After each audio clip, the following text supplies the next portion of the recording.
Yo, what's up, guys? We're back at it again with another video. It's going to be a Hunter x Hunter chapter review this time. Chapter 413. I am a little late again. I'm sorry. I'll be honest. It's always just work and nonsense getting in the way. But I am going to keep trying to get these things out sooner to when they're actually released. Problem is, with these Hunter x Hunter chapters, they're also a lot more dense. There's so much more to go through. If you read them, you know. This one, surprisingly, actually isn't as much dialogue. I think it's more like we learn a lot more, so a lot more things kind of come together for us to understand. But still, it kind of takes me a minute to go through, read the chapter, kind of figure out exactly what, kind of understand some of what happens, and then to actually be able to comprehensively put it together in some type of formatting. But without further ado, let's go ahead and get into it. Chapter 413 was titled Loyalty. We start out in the Cockine Burial Chamber, where we see Hockenberg is getting placed into his spot. Huigoro is there, and Huigoro. He is there. He does mention that because the flame isn't lit, the Hockenberg is still a part of the secession contest. His eligibility is still there, and that he is still fighting. So he knows that Hockenberg is still alive, just in another body. We then, after that, cut over to Hockenberg inside Mike's body, and we see him using his ability to shoot the arrow. Grave Dissonance, I believe is what it's called.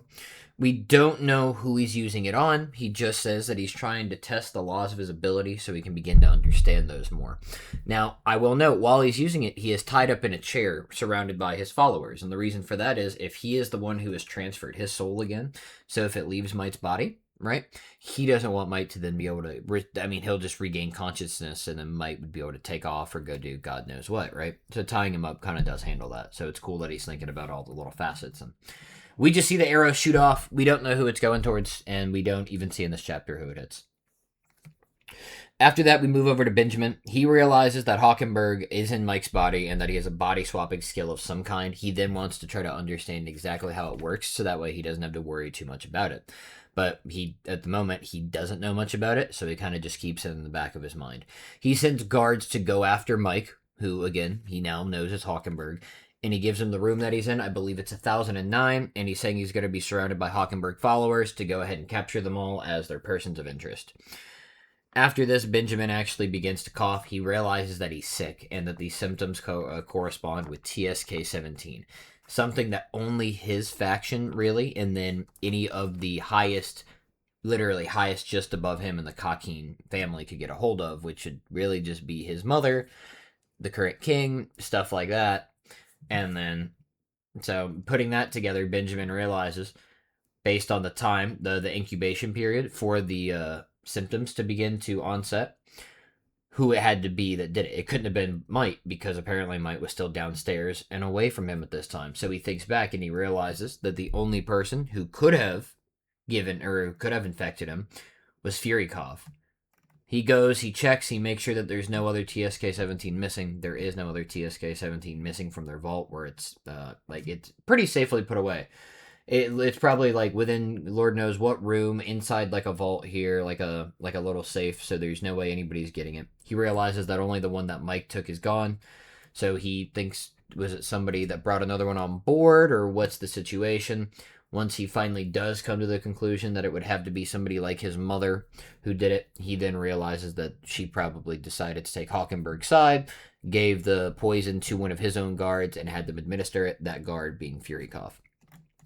He goes to confront Furykov about this, and Furykov just instantly says, look, I am loyal to you and my country, Benjamin, above all else. However, yes, I did infect you with TSK-17.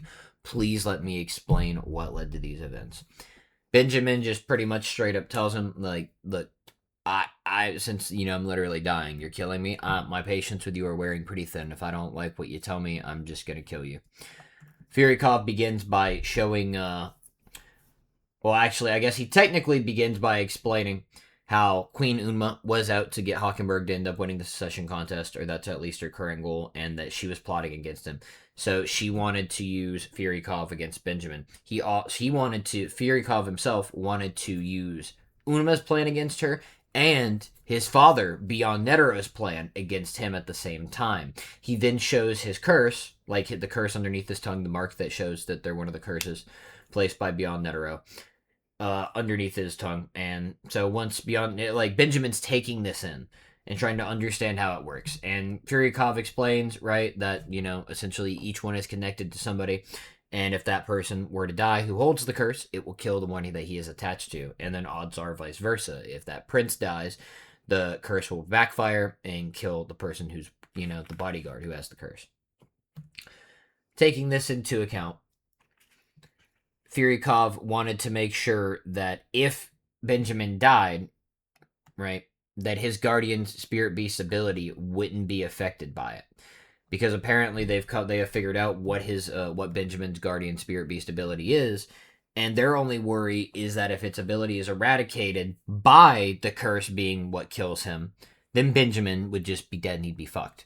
But apparently, due to Benjamin's guardian spirit beast ability, he's trying.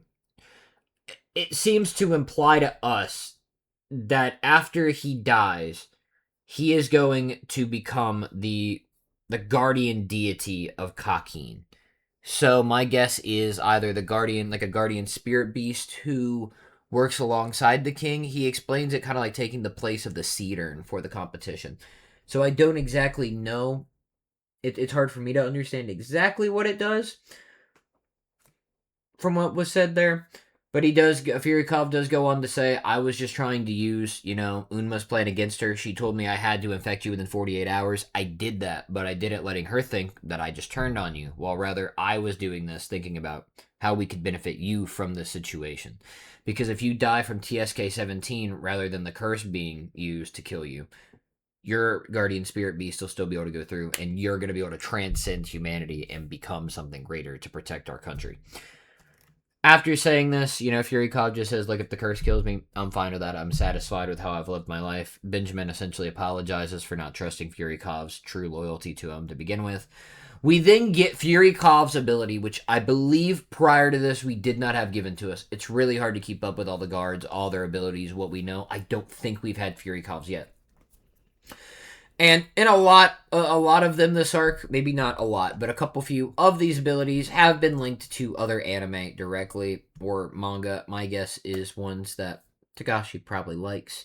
He's used Yu-Gi-Oh! Already for one of them, and now for this guard, his ability is called Full Metal Alchemist, and it's labeled secondarily as Combo Master. It's a specialist ability. So I'll just read it as it says. By being with the target for a certain amount of time in total, so while he's around them in total, while the ability, I guess, is being used, it deciphers the details of the target's ability, and then he can create a weapon that can destroy or supplement and amplify that ability. Pretty awesome. It does go on to say that Hatsu cannot be used while he's deciphering somebody. He cannot use Hatsu while the weapon is being transmuted either, and the more powerful, effectual, and influential the ability, the longer it takes to decipher. And then the required time to transmute a weapon takes longer, or takes the same amount of time as it does to decipher. And if any of it's interrupted, then the clock resets. So essentially, depending on how powerful an ability is, so in this case, it seems as though we just more recently learned what Benjamin's Guardian Spirit Beast ability is.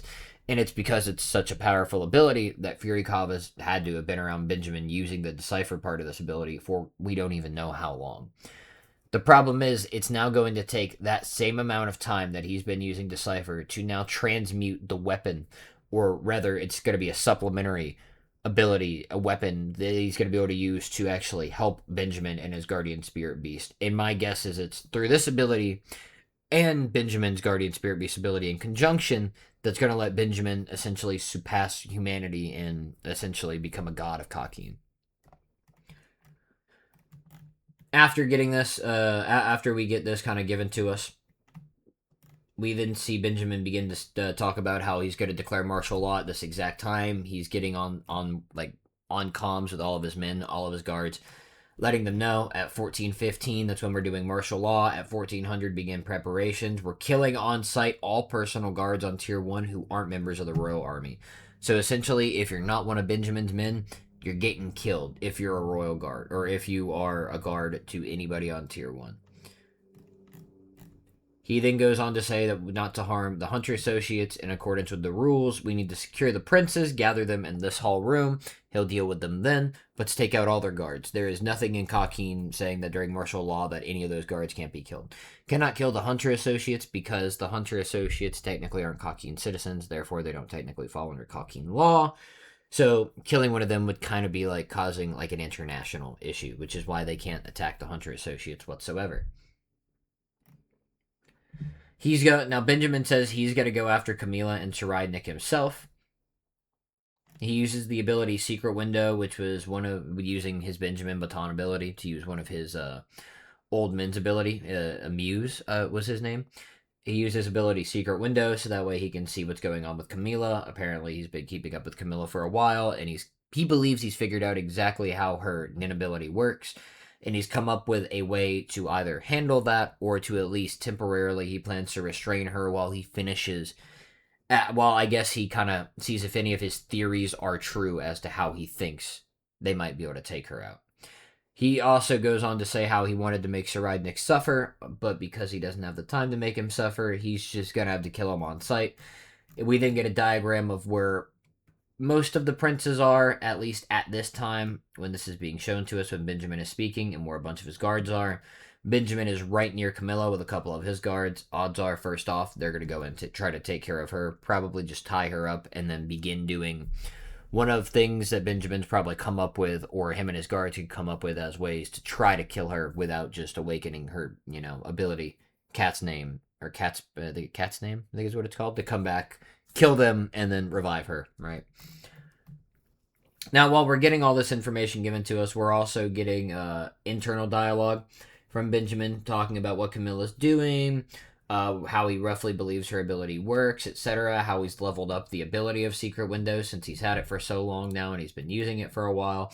So it proves to us that Benjamin can not only use the abilities of his past men who have died, but he can actually power them up himself. If he continues to use them and become stronger, he can make them even more powerful abilities, now that they're his own abilities to use.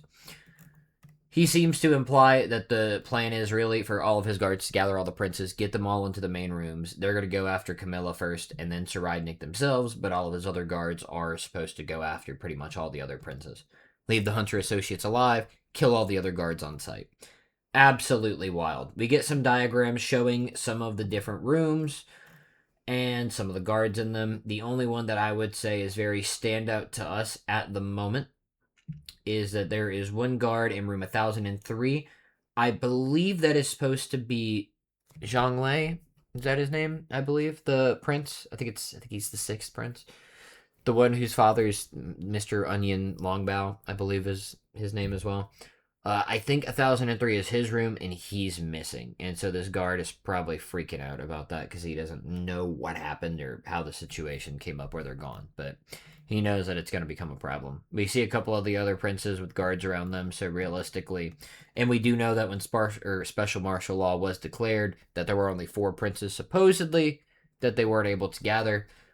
So we could kind of use this, these couple pages showing us which princes are in their rooms and where the guards are located, and maybe tell us which of the princes were gathered and which ones were not. The chapter does end there, though, about 15 minutes before martial law is declared. So we are jumping around a good bit in time in these chapters, and we're also jumping around in location a lot, so it's kind of hard to keep up with exactly what's going on every second where everybody is, but panels like this does definitely help to give us an idea of where everybody's at and what's happening. So, with that being said, I did want to keep this review a lot shorter. It is a good chapter. We got a lot of explanations. I don't believe we knew that Furykov's ability was Full Metal Alchemist, which is just a great name.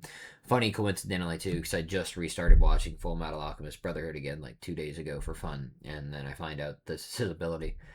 On top of that, I don't think we knew that he was one of Beyond Netero's children and one of his curse plants. So that would explain why Furyakov seems to be so adept with Nin, while he even has like his own made-up test, kind of like Hisoka, to figure out people's Nin types.